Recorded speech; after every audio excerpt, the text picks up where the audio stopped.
Hey, this is Enaa in with the Fight Back, and today I'm going to be talking about Trotsky's theory of permanent revolution, and I'm going to compare it to Mao's theory of new democracy.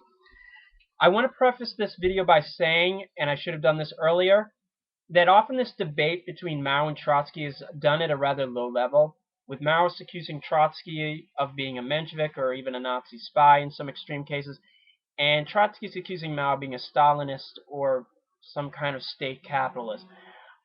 I've treated both men as I believe they deserve to be treated, as Marxists and revolutionaries and theorists. And if you're either an ultra-orthodox Maoist or Trotskyist, there's probably a lot here you won't agree with.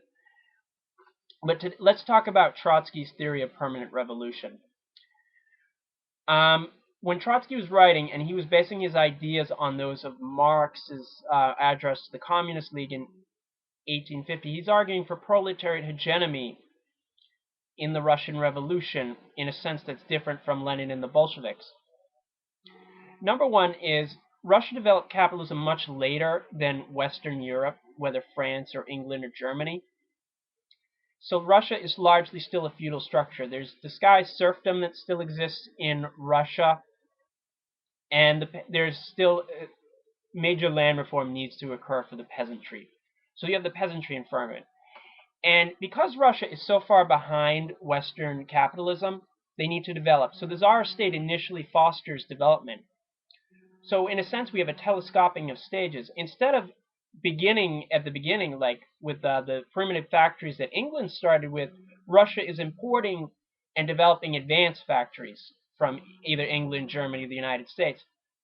So on the one hand, you will have a largely feudal structure. But on the other hand, you have, and this is an interesting contradiction, is advanced factories with a highly concentrated proletariat. A larger proportion of the proletariat is concentrated in huge factories than either Germany or the United States. And you have the fact that because Russia is developing capitalism so late, she really hasn't gone through her bourgeois democratic revolution, i.e. France in 1789. So there is no political freedom. The country is ruled by an autocracy, and there's still a nobility. There's still a land reform that needs to go, and the bourgeoisie in Russia is weak, vacillating, and is more afraid of the proletariat than the autocracy. And we also have the fact that national independence, these questions that in earlier bourgeois revolutions were resolved much sooner, have not been dealt with in Russia. We have oppressed nationalities in Russia.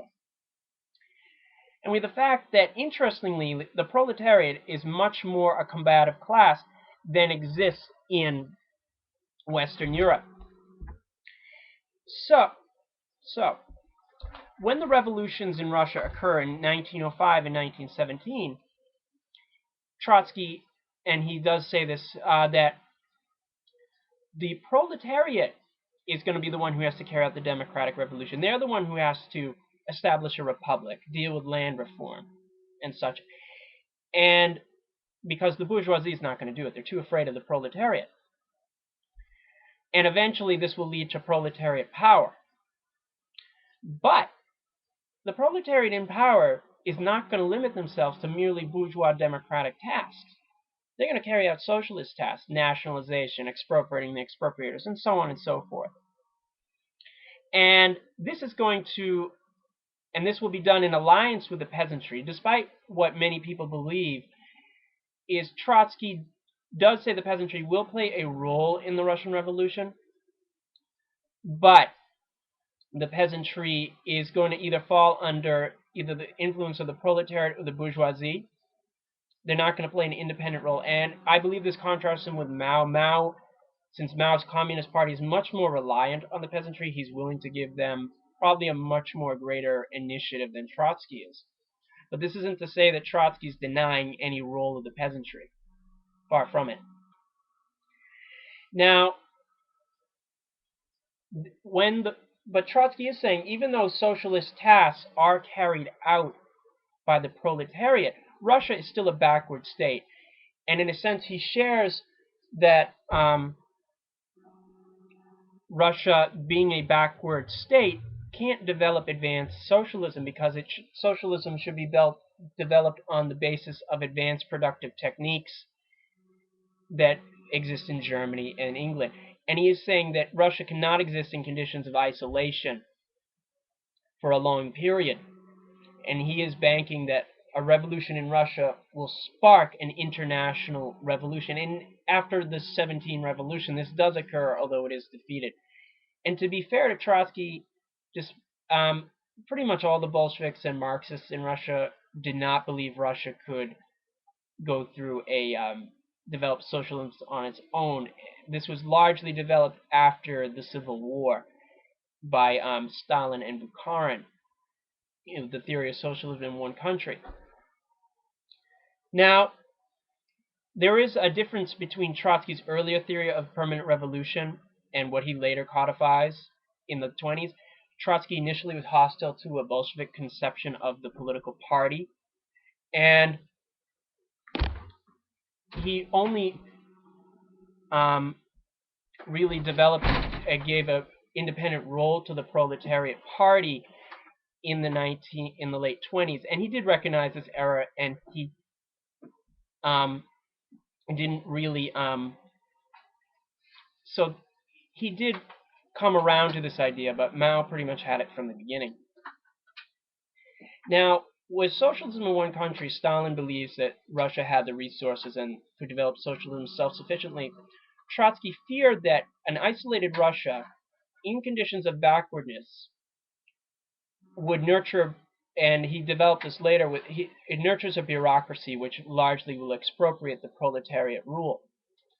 And we can argue back and forth about this, but this does happen. And Trotsky doesn't identify socialism with state planning. He really looks at superior level of development that is found in Germany or England. And Trotsky does believe that there can be a certain level of development in Russia in conditions of isolation, but unlike Mao, he really is pessimistic about the ultimate conclusions of this. And I will go at a later time into the actual Trotsky's actual proposals for industrialization and collectivization in Russia. Now, furthermore, is both. I want to conclude this by saying that I have the highest respect for these two theorists, and both of them have shaped my views as a communist. I became a communist because of Leon Trotsky, and I still hold him in high regard. But with Mao, I'm I initially was very hostile, but I did come around to a lot of Mao's thinking through not only reading him, but Charles Bettelheim, William Hinton, and Edgar Snow, who I recommend you should read. And I want to conclude this by saying that, furthermore, I was also a member of the Freedom Road Socialist Organization, the Left Free Foundation group, which, although not a Maoist group, certainly when I joined, not even really a socialist group, um, it, I probably would have stayed if it actually was Maoist. Um, I want to conclude this by comparing and contrasting the two theorists. Both theories were based on Marx, um, and with Mao probably also on some of Lenin's work, such as the Two Tactics of Socialism and Democracy. Marx had several theories of socialist revolution. There was one he developed during the 1848 revolution where he was looking for a bourgeois revolution, although he really wanted to push that to the limit, and that's pretty much Mao's kind of drawing on that, although he's developing it a lot more than Marx. And Trotsky's developing based on Marx's ideas of permanent revolution after the 1848 revolution. You can see on the address to the Communist League. And both men are looking for shortening of stages, controlled capitalism, and pretty much proletariat hegemony in these revolutions. But Mao, I believe, sees peasants as much more consistent socialist force than Trotsky is. And I believe it's certainly in China that ended up being true, I would argue, especially if you read William Hinton. Um, Mao probably did give the bourgeois a greater role than Trotsky was. You can say good or bad. But Trotsky But Mao does see that you can build socialism in one country, although probably not communism in one country. Trotsky, no.